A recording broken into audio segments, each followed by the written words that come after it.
Seperti pujian yang baru saja kami mendengarnya, bahwa kebaikan Tuhan selalu berjalan di depan kami. Karena kami tahu ketika kami masih berdosa, Engkau telah menyatakan kasih dan kebaikan-Mu untuk bisa menebus kami dan membawa kami menjadi anak-anak yang Kau kasihi. Biarlah berita Injil ini boleh terus kami renungkan hari demi hari, bahwa identitas kami bukan berasal dari apa yang dikatakan orang lain kepada kami.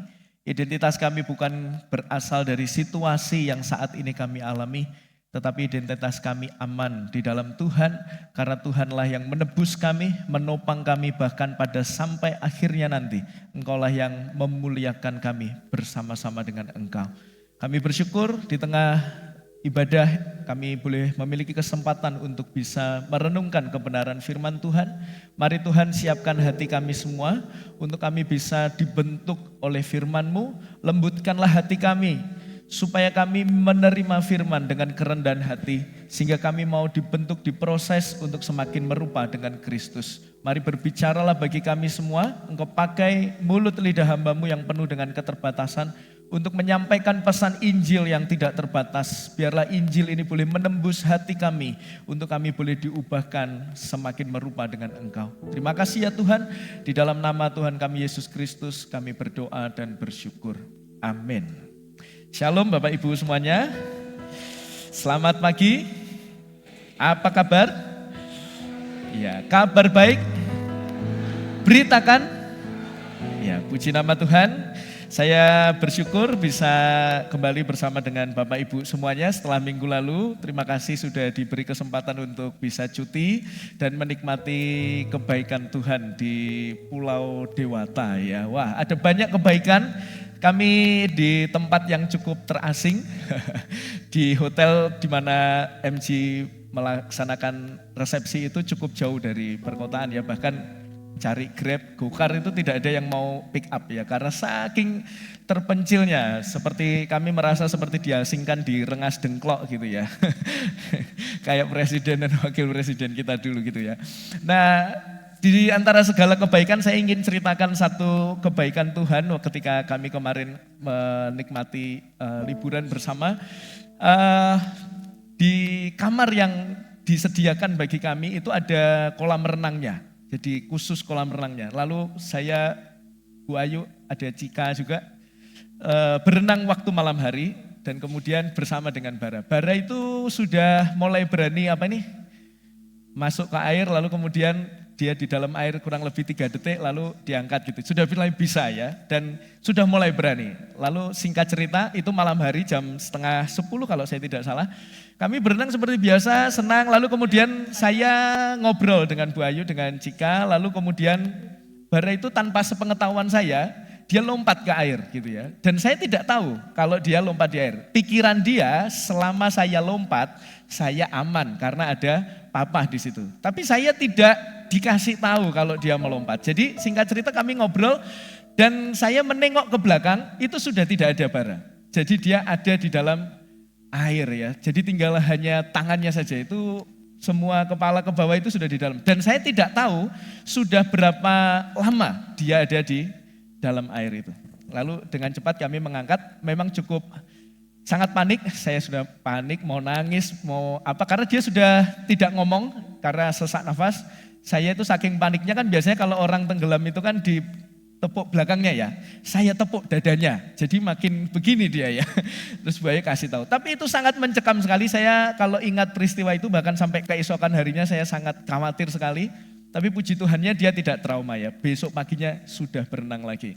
Jadi satu hal yang Tuhan ingin bilang kepada saya beberapa waktu saya selalu cerita di doa Rabu ya, bahwa wah saya ini lagi pergumulan, Bara ini luar biasa menguji kesabaran saya gitu. Tapi ketika kemarin saya diingatkan itu, rasanya Tuhan ingin berbisik, ini tuh anak yang berharga di mataku dan aku titipkan kepada kamu. Dan saya seperti diingatkan dengan keras oleh Tuhan bahwa wah benar kalau sampai kejadian itu terjadi dan ada hal buruk yang Tuhan izinkan, saya mungkin tidak sulit memaafkan diri sendiri. Karena sebuah kekonyolan ya, bermain bersama dan kemudian bisa seteledor itu. Dan Salah satu kebaikan Tuhan yang saya syukuri adalah bagaimana Dia masih memberi kesempatan bagi kami untuk bisa membersamai dan merawat apa yang Tuhan miliki, yaitu anak kami. Nah Bapak Ibu, itu sedikit kesaksian ya, oleh-oleh ya, karena oleh-olehnya pai susu kalau satu gereja banyak, jadi oleh-olehnya kesaksian gitu ya. Nah saat ini kita akan bahas satu tema tentang buah roh, rasa yang ke-8, tidak terasa kurang 2 lagi.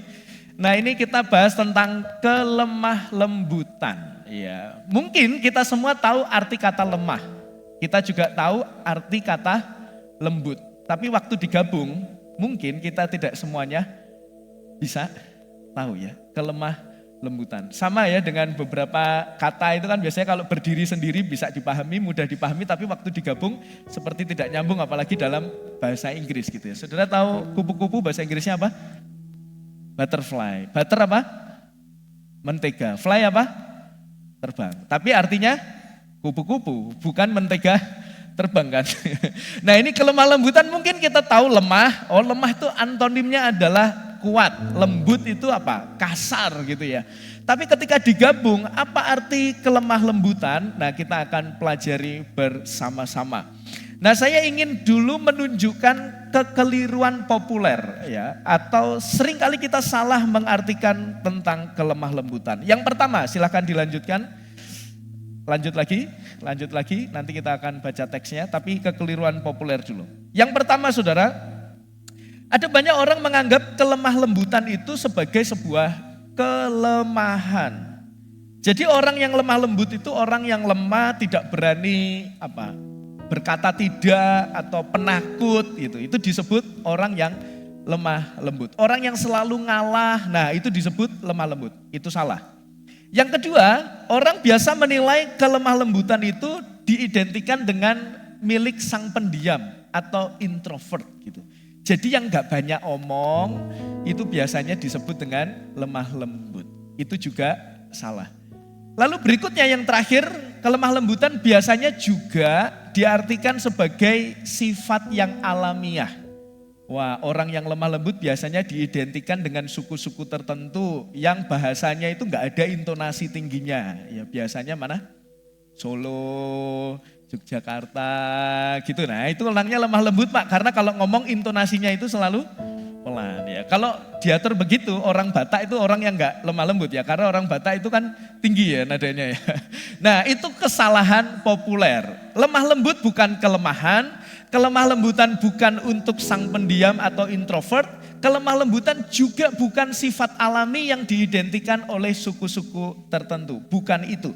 Lalu apa yang dimaksud dengan lemah lembut? Kita akan baca teks kita hari ini di dalam 2 Korintus pasal yang ke-10 ayat pertama sampai yang ke-6. 2 Korintus pasal yang ke-10 ayat pertama sampai yang ke-6. Kita akan baca silih berganti. Saya akan baca ayat yang ganjil, Bapak Ibu silahkan membaca ayat yang genap. Di slide sudah ada, saya akan memulai. Aku, Paulus, seorang yang tidak berani bila berhadapan muka dengan kamu, tetapi berani terhadap kamu bila berjauhan. Aku memperingatkan kamu demi Kristus yang lemah lembut dan ramah.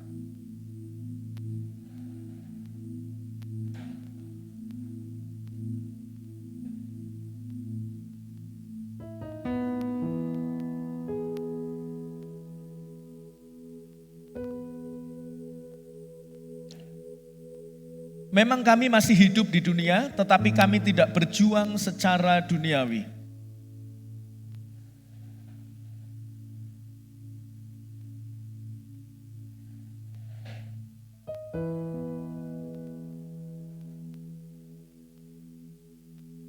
Kami mematahkan setiap siasat orang dan merubuhkan setiap kubu yang dibangun oleh keangkuhan manusia untuk menentang pengenalan akan Allah. Kami menawan segala pikiran dan menaklukkannya kepada Kristus.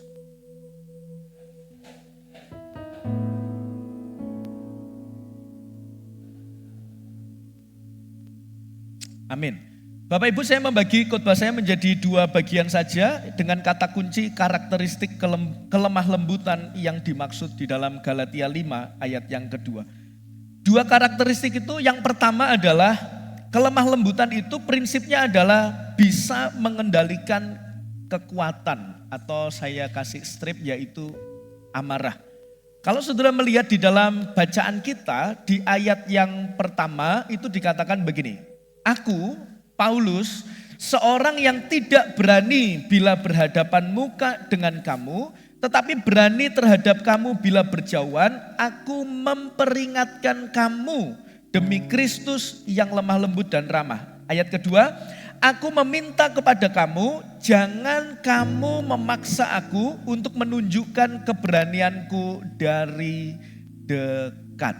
Saudara perhatikan kata yang saya kasih huruf tebal.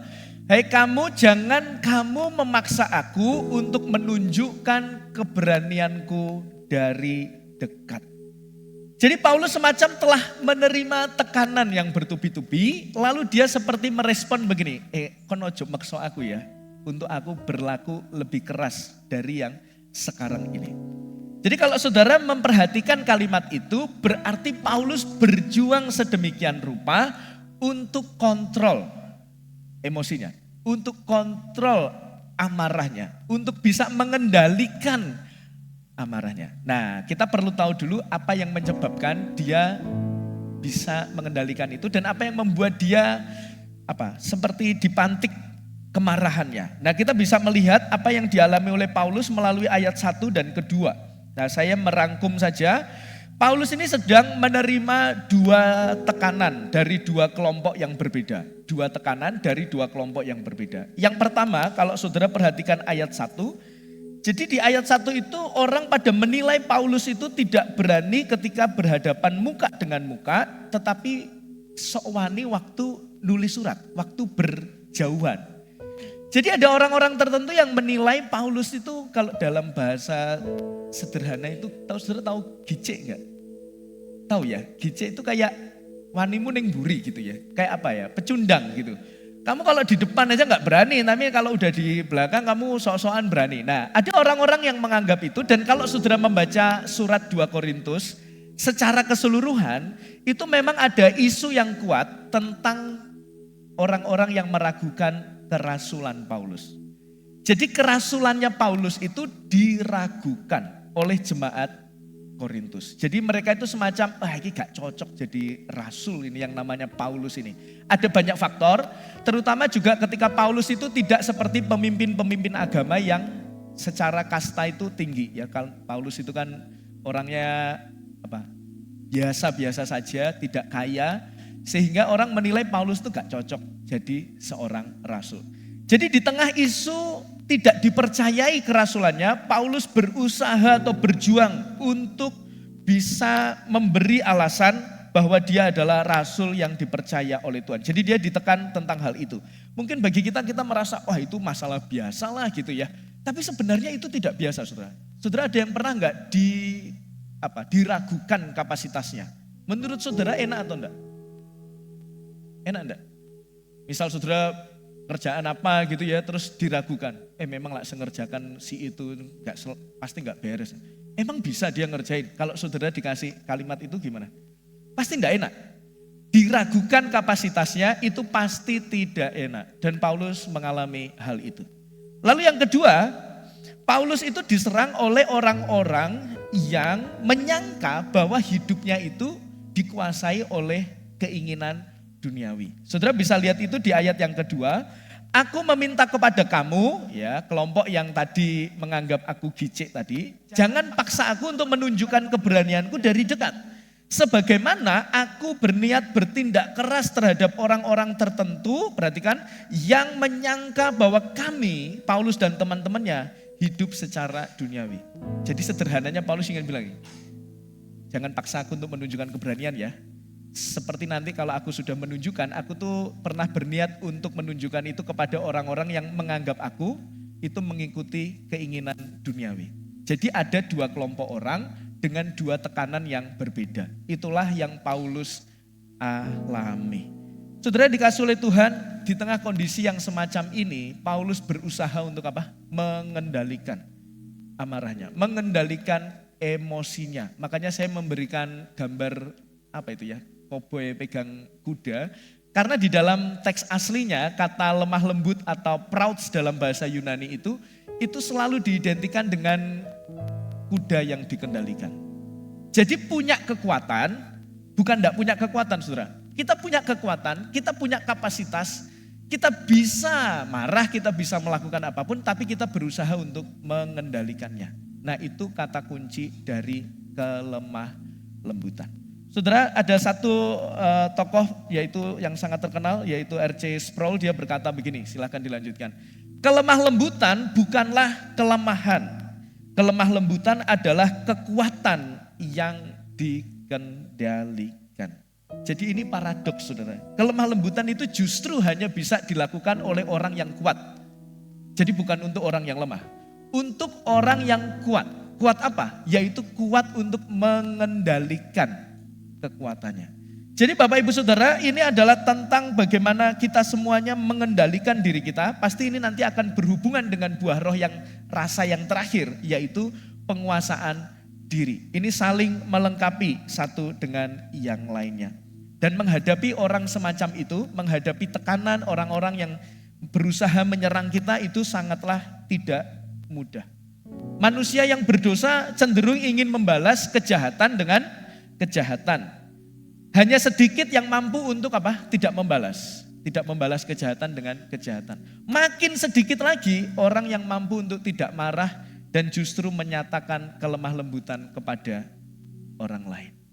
Jadi Bapak Ibu Saudara yang dikasihi oleh Tuhan, ini satu prinsip yang penting yang dimana kita harus bertumbuh karakter kita tentang hal ini, yaitu kelemah lembutan. Sekali lagi bukan tentang kelemahan, tapi tentang menguasai, mengendalikan kekuatan kita.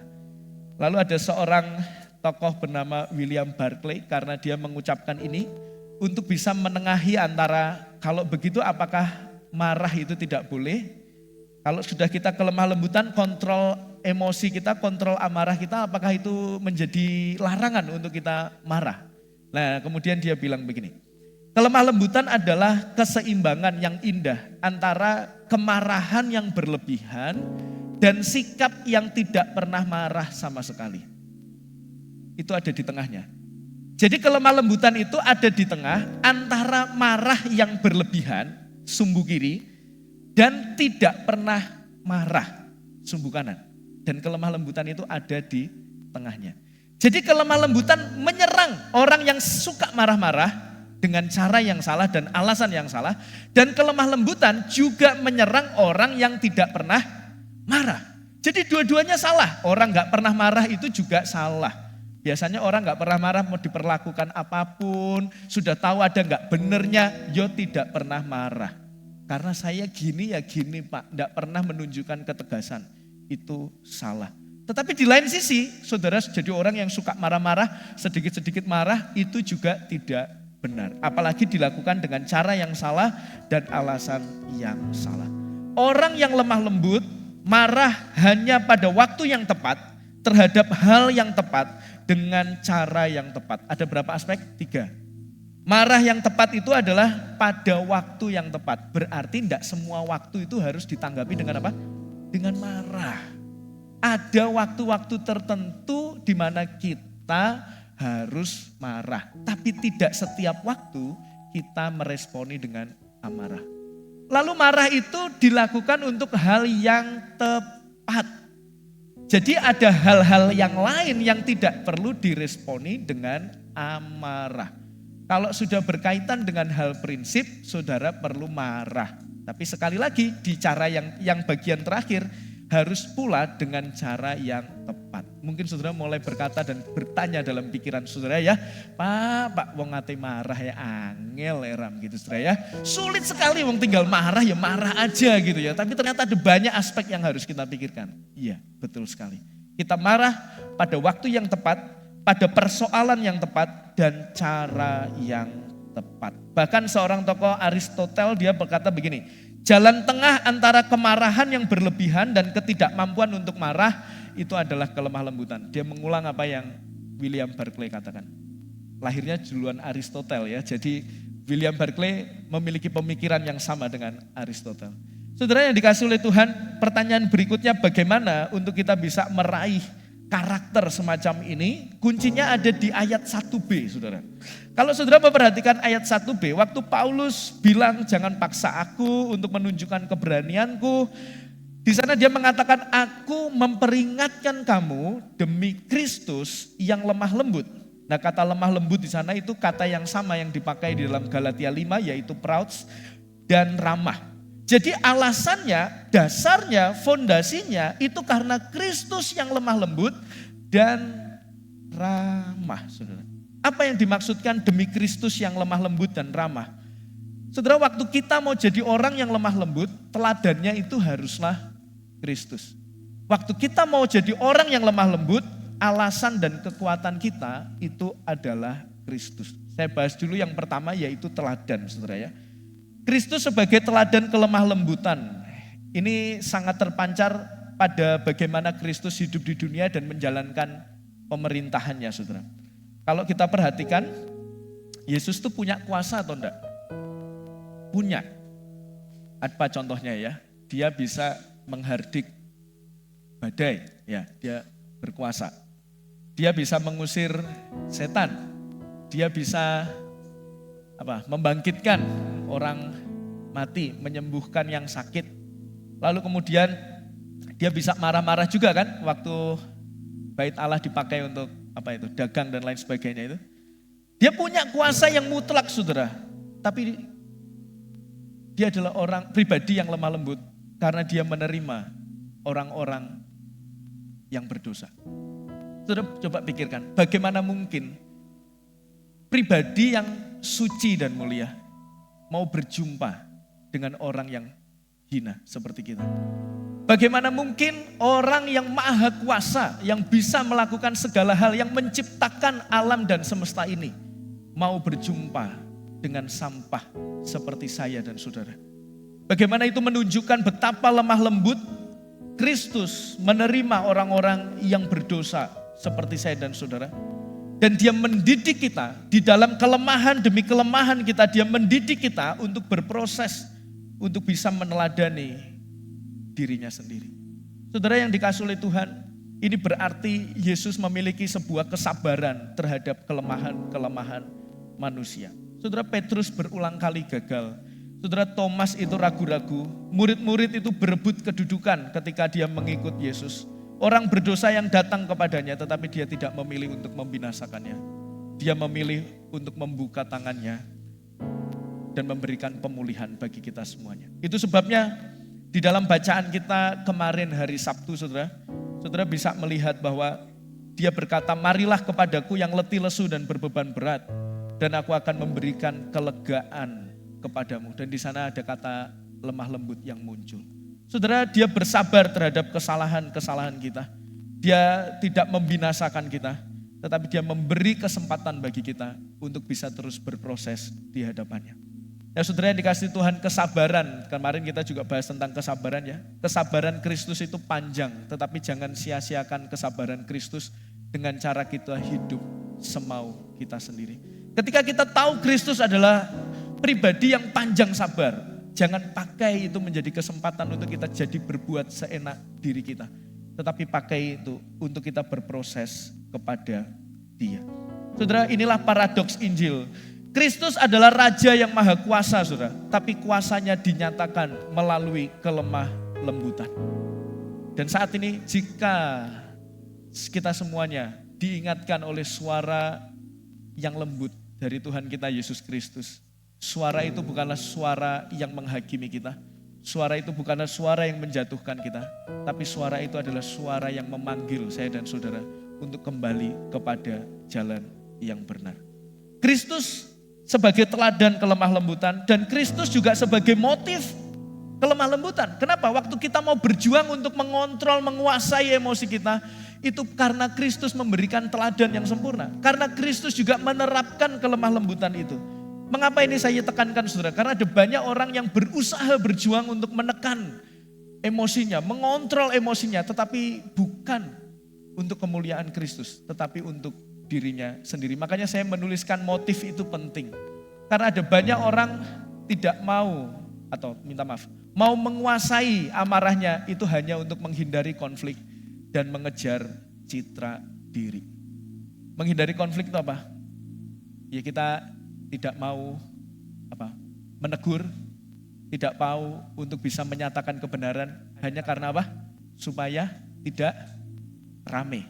Supaya tidak rame. Berapa banyak di antara kita yang kalau ada konflik sesuatu di keluarga kita gitu, wes mending menengahi daripada ngomong tambah rame. Itu setengah betul, setengah salah. Waktu misalkan pasangan saudara emosi ya, yang suka emosi itu suami atau istri sih? Mana? Dua-duanya? Gak ada yang berani menyebut pasangannya. Kalau pasangan saudara sedang emosi, memang betul saudara jangan ikut emosi. Kalau istri satu paragraf, saudara gak usah deh satu kalimat ya, yang suami-suami gak usah. Diam dulu. Tapi diam bukan berarti membiarkan. Kalau suasananya sudah membaik, badainya sudah tenang, baru saudara ajak ngomong. Karena kalau badainya sedang ribut, saudara ngomong itu seperti percikan api yang membuat semakin membara amarahnya. Jadi kita perlu tahu kapan kita harus bicara dengan tegas, kapan kita harus menyelesaikan.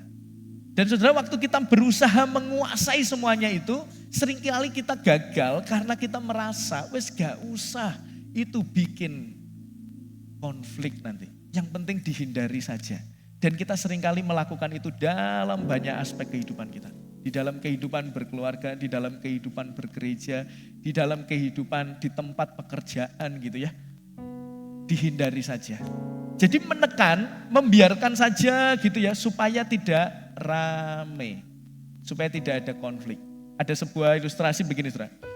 Ada seorang tentara yang sedang hidup di dalam peperangan. Tentara ini itu bagian masak, yaitu chef ya. Ada ya, tentara itu kan tugasnya macam-macam, ada yang di medan perang, ada yang bagian kesehatan, ada yang tukang masak gitu saudara ya. Nah di medan peperangan itu yang tukang masak itu karena selalu dibully gitu ya. Dianggap lemah oleh tentara-tentara yang lain yang pegang senjata, yang maju di garda depan gitu. Mereka sering mengejek tentara yang masak ini. Nah tentara yang masak ini mendapatkan tekanan itu dia memendam di dalam hatinya gitu. Gak bales, tetap sabar. Kelihatan baik gak saudara? Baik saudara. Tapi tiba satu waktu, di beberapa hari kemudian, tentara-tentara yang yang nakal itu, yang suka bully itu, datang kepada tentara yang dalam tanda kutip lemah ini. Yang dia apa-apain diem aja gitu. Dia berkata, tak pikir-pikir dari dulu aku tuh menindas kamu ya. Kita semuanya menindas kamu. Nah sekarang minta maaf ya. Saya meyakini itu sebuah kesalahan. Jadi tentara-tentara yang banyak itu minta maaf. Lalu saudara tahu apa yang dikatakan tentara yang chef ini? Yang kelihatan lemah ini?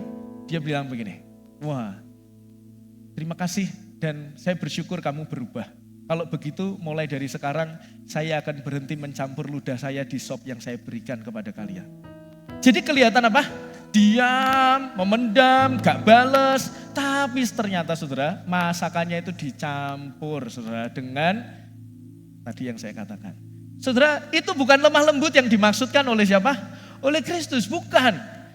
Kita lemah lembut itu bukan begitu, bukan diam, tapi kemudian diam-diam mendoakan supaya dia cepat meninggal atau dia kena musibah. Itu bukan lemah lembut. Jadi lemah lembut itu bukan hanya sesuatu yang nampak, yang bisa dilihat, tapi itu bicara soal hati kita. Dan kelemah lembutan itu juga bukan untuk mengejar citra diri. Sederhananya, lemah lembut yang karena hanya mengejar citra diri itu begini. Kalau di gereja, lembut saudara. Kalau disakiti itu bisa sabar. Bisa tersenyum. Kalau diapain tetap aja tersenyum gitu. Tapi di rumah 180 derajat. Giliran di rumah dan tidak ada yang melihat, hanya istri dan anaknya, atau suami dan anaknya, atau ada mertua dan menantunya, itu berubah 180 derajat. Nah itu kelemah lembutan hanya untuk mengejar citra diri. Saudara silahkan evaluasi. Saudara waktu di gereja, di rumah, di kantor, di masyarakat beda enggak? Jadi orang yang sabaran hanya di kantor saja, Waktu bos itu menekan harus selesai sekarang, target harus selesai sekarang, kalau enggak nanti komisimu tak potong, kita sabar gitu. Waktu di rumah istri baru bilang, pah itu loh tulung cucian piringnya. Kita udah marah-marah. Jadi ada banyak orang yang menampilkan pribadi yang berbeda di tempat yang berbeda. Tergantung situasi dan kondisinya, tergantung siapa orang yang ada di sekitarnya. Saudara, itu semua dirangkum dalam satu kata, itu adalah munafik, saudara. Itu adalah sebuah kemunafikan dan kita perlu untuk berhati-hati tentang hal itu. Jadi bicara tentang kelemah lembutan itu bukan supaya menghindari konflik, memendam saja di dalam diri, lalu kemudian melakukan yang jahat dengan berdoa, dengan melakukan atau mendoakan yang tidak baik. Bukan, kelemah lembutan bukan juga untuk mengejar citra diri kita supaya terlihat baik di mata orang. Bukan, tapi kelemah lembutan itu karena Kristus. Saudara yang dikasihi oleh Tuhan, dalam kehidupan orang tua dan anak, kita perlu untuk menyatakan kelemah lembutan. Kita perlu untuk menegur, bahkan kita perlu untuk marah tadi dikatakan ya.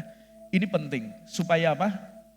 Saya menjumpai banyak peristiwa ya di dalam konteks keluarga, di mana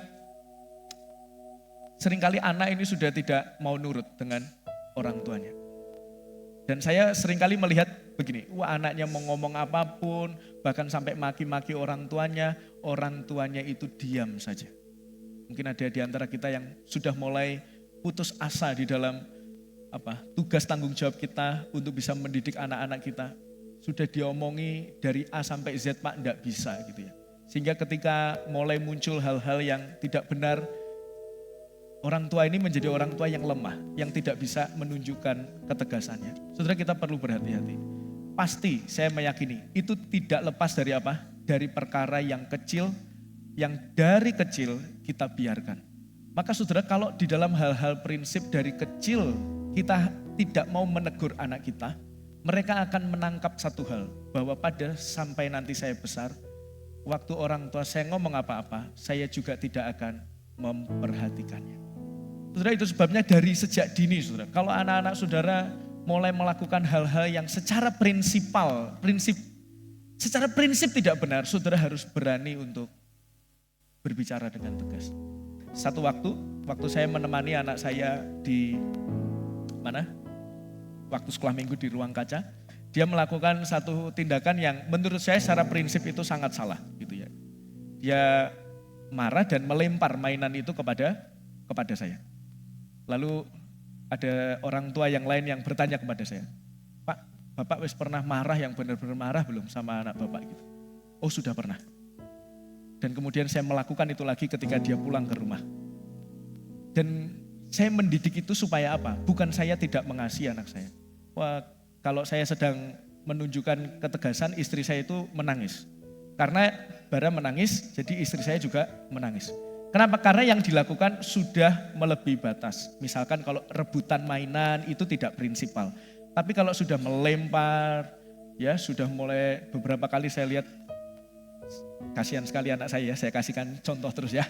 Dia mulai meludah gitu ya, di dalam ketidaktahuannya gitu. Tapi saya mencoba untuk menanamkan disiplin. Tapi apa poin saya? Saudara, ada waktunya sebagai orang tua untuk kita disiplin, tegas terhadap anak. Kenapa? Karena kalau dibiarkan, nanti kalau besar anak saudara sudah berani dengan saudara, kita sudah tidak bisa berkata apa-apa. Jadi kelemah lembutan saya berusaha untuk menyeimbangkan, bukan yang selalu lemah, lembut saja, tidak. Tetapi harus ada apa? Ketegasan. Dalam dunia pekerjaan, kalau di dalam konteks saya, kalau saudara tanya Mas Dandi itu sudah pernah saya marahi gitu saudara. Betul Mas Dandi ya? Mas Dandi ada di mana? Di staf gitu. Saya mengatakan itu dengan tegas supaya tidak terjadi lagi di kemudian hari. Jadi ada saatnya untuk kita bisa menunjukkan ketegasan kita. Saudara, yang pertama mengendalikan amarah, mengendalikan emosi kita. Dan kalau kita marah, kita perlu tahu 3 hal tadi, dilakukan pada waktu yang tepat, pada hal yang tepat, dengan cara yang tepat. Di bagian kedua dan yang terakhir saudara, kelemah lembutan itu juga bicara tentang bersedia untuk dibentuk oleh firman Tuhan. Kalau saudara memperhatikan, tadi kan ayat 1 dan 2 itu bicara soal Paulus yang ditekan oleh 2 kelompok. 1 diragukan kerasulannya, 2 dituduh dia hidup secara duniawi. Lalu ayat 3 sampai yang ke-6 itu adalah bagian dari Paulus membela dirinya. Seolah-olah dia ingin bilang, enggak, aku tuh tidak seperti yang kamu pikirkan. Lalu dia berusaha menunjukkan alasan-alasannya. Kalau saudara membaca di ayat 3 sampai yang ke-6. Di ayat ketiga dia bilang begini, memang kami masih hidup di dunia ini, tetapi kami tidak berjuang secara duniawi. Dia bilang, kami itu ada di dunia ini, tapi kami tidak berjuang secara duniawi. Lalu kemudian dia menambahkan, senjata yang kami pakai itu adalah senjata yang diperlengkapi dengan kuasa Allah yang sanggup untuk meruntuhkan benteng-benteng. Jadi bukan senjata secara fisik, tetapi senjata yang diperlengkapi dengan kuasa Allah, dengan firman-Nya, dengan doa, dengan kebenaran. Bahkan yang paling penting di ayat ke-5b, saudara, dikatakan kami menawan segala pikiran dan menaklukkannya kepada Kristus. Apa yang kita bisa pelajari, saudara? Alih-alih Paulus membalas fitnahan dengan kejahatan, Paulus justru menunjukkan integritas dirinya yang dihasilkan dari ketundukan terhadap Kristus dan firman-Nya. Jadi waktu dia ditekan bertubi-tubi, dia tidak justru membalas itu dengan kejahatan. Tapi dia justru menunjukkan bahwa, coba kamu lihat aku. Nanti di ayat ke-7 saudara makin melihat lagi. Lihatan aku, Paulus bilang begitu.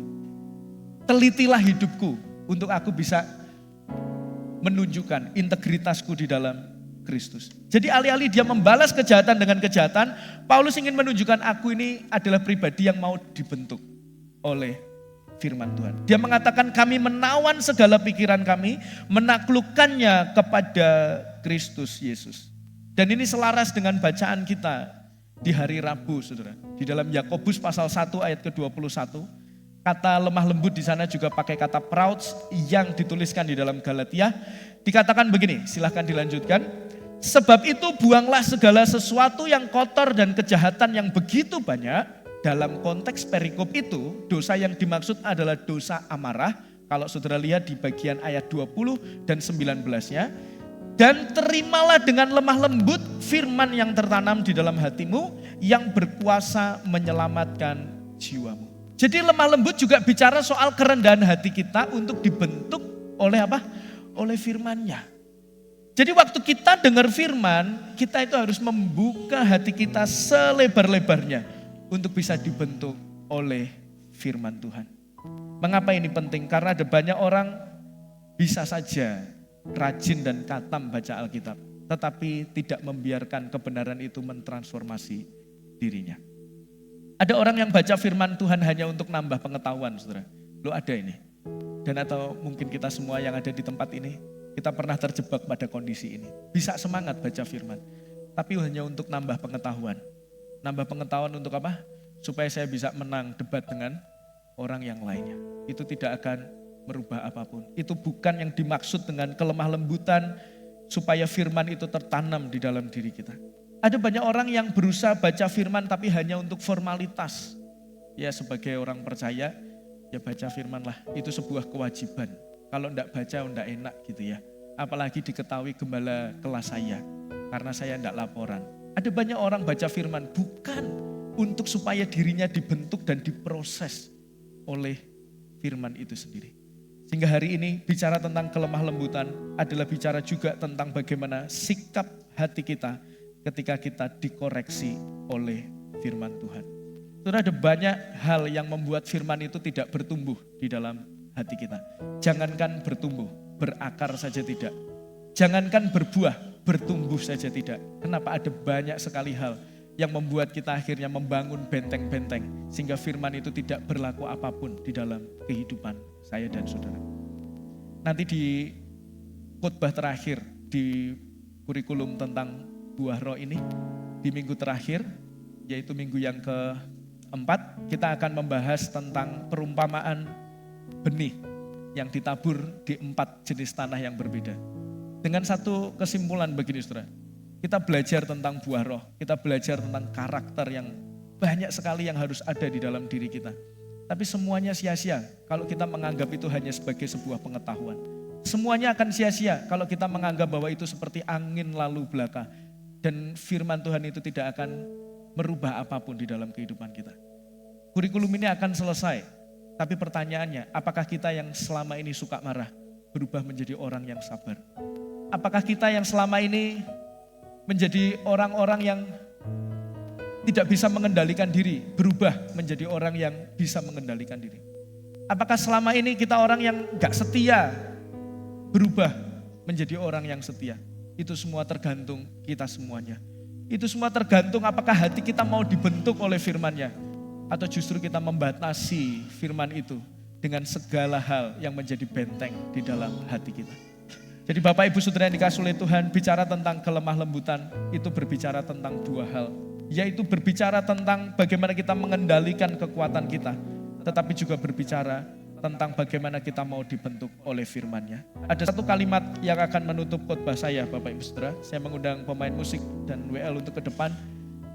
Kelemah lembutan, silakan dilanjutkan, bukan pertama-tama terlihat dari cara kita memperlakukan orang lain, tetapi dari kesediaan kita untuk dibentuk oleh firman Tuhan. 2 poin tadi kita rangkum dengan kalimat ini, saudara, bahwa kelemah lembutan gak hanya bicara soal kita yang lemah lembut dengan orang lain, itu nomor 2. Nomor 1 bicara tentang apakah diri kita mau untuk dibentuk dan dipahat oleh firman-Nya.